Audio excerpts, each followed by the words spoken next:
Bible मुकद्दस को खोलेंगे।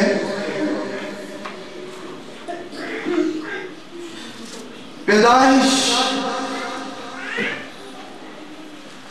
3 बाब 15वीं आयत ऐसी आयत है जो शायद बच्चा बच्चा भी जानता है, लेकिन इस आयत के अंदर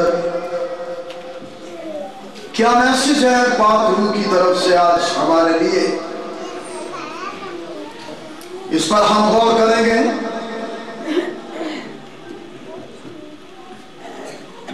पैदाइश 3 बाब उसकी 15वीं आयत।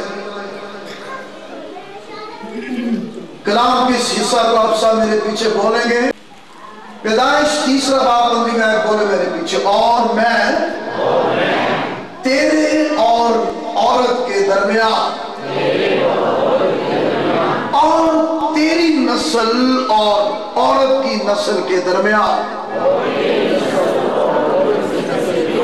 अदावत डालूंगा, वो तेरे सर को कुचलेगा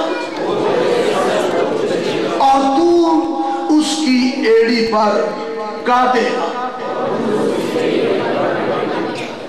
आमीन। कोई मुश्किल बात नहीं है इसको जानना समझना। आप सब जानते हैं कई बार